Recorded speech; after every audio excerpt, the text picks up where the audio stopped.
kilala natin kung sino-sino ang kakampi ng China at malamang sa malamang, ang unang nasa isipan natin ay ang Russia. Ngunit alam niyo ba at nais niyo bang malaman kung ano ang mangyari kung aalyansa ang Russia sa Pilipinas? Posible nga ba ito? Halika, atin itong pag-usapan mga kaibigan.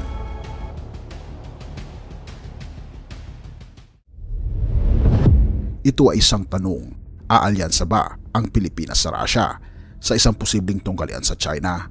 Ito ay isang tanong na kumakalat sa mundo ng geopolitics at atin itong pag-usapan sa pagkakataong ito mga kaibigan.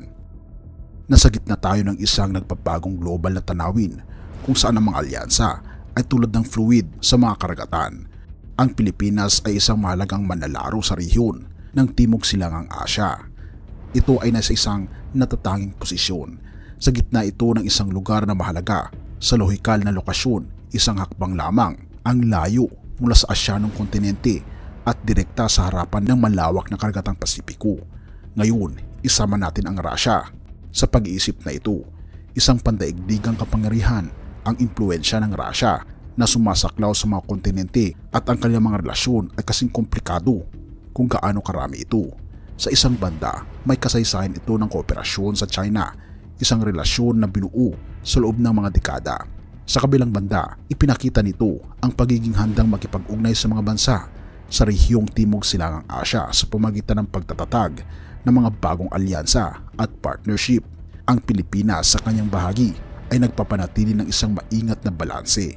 May matagal ng ugnayan ito sa Estados Unidos, isang bansang madalas na natatagpuan sa magkasalungat na panig ng Russia at China.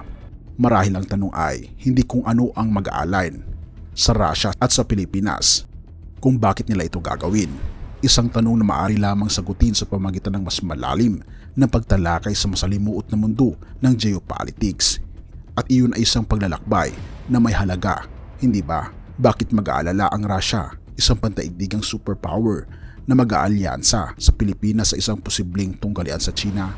Ang tanong na ito ay nagdadala sa atin sa crux ng faktor ng Russia. Una, tuklasin natin ang geopolitics na interes ng Russia. Ang Russia bilang isang bansa ay laging naging manlalaro sa pandaigdigang tunggalian.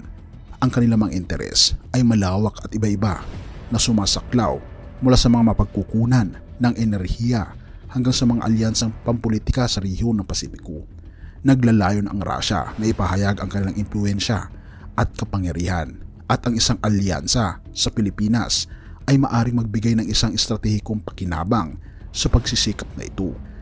Bukod dito, ang kasaysayan ng Russia sa China ay komplikado. Sa pinakakakaunti, bagaman sila ay naging katuwang sa ilang aspeto, may mga panahon din ng tensyon at pagtatalo. Ang ganitong dynamics ay maaring makaapekto sa proseso ng pagpapasya ng Russia pagdating sa posibleng mga alyansa. Paano makakatulong ang Russia ang isang alyansa sa Pilipinas? Para sa isa, maaari nitong magbigay sa Russia ng isang kapitbahay sa Timog Silangang Asya, isang rehiyon kung saan tradisyonal na mas kaunti ang kanilang impluensya. Maaari itong magbukas ng mga bagong daanan para sa mga kalakalan, diplomasya at estratehikong militar.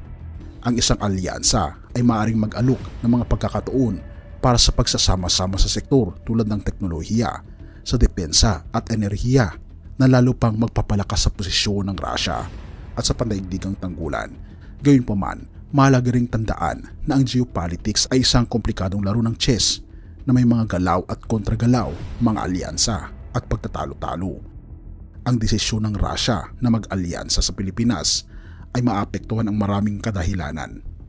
Kasama na ang potensyal na reaksyon mula sa China at gayon din sa United States of America, maging sa mga bahagi ng mundo. At ito lamang ay isang kaisipan na magbubukas sa atin kung ano nga ba ang mangyayari kung ang Russia ay makikipag-alyansa sa ating bansa. John 14 verse 27. Ang kapayapaan ay iniiwan ko sa inyo, ang aking kapayapaan ay binibigay ko sa inyo. Hindi gaya ng ibinibigay ng sanglibutan ang ibinibigay ko sa inyo. Huwag magulumihanan ang inyong puso ni matakot man. Kaibigan, huwag tayong matakot sa anumang balakid ng mundo dahil ang kapayapaan ng Diyos ang iiral kung tayo lamang ay magpapasakop sa Kanya. Purihin ang ating Panginoong Diyos at salamat kaibigan sa iyong panonood. Tayo manalangin. Ama naming banal, makapangyarihan naming Diyos, kami po'y lubos na nagpapasalamat sa inyo na kahit na nakikita po namin ang mga kakaibang galaw ng mga bansa patungo sa isang napakalaking digmaan, naniniwala po kami na hindi nyo kami pababayaan. Tulungan ang aking mga kaibigan na nakikinig ngayon na huwag silang mag-aalala sapagkat kayo po ang aming Panginoong Diyos na magpapalakas sa amin. Salamat po Panginoong Diyos sa inyo pong walang sawang pag-aalaga, pagmamahal at grasya na pinapairal sa aming buhay. Gabayan kami mula ngayon at magpakilanpaman. Samahan kami sa lahat ng hirap ng buhay. Salamat po sa pagdinig ng aming mga panalangin at patawarin po kami sa lahat ng aming pagkukulang at pagkasala sa patuloy aming samot hiling sa matamis na pangalan ng aming Panginoon Jesus. Amen.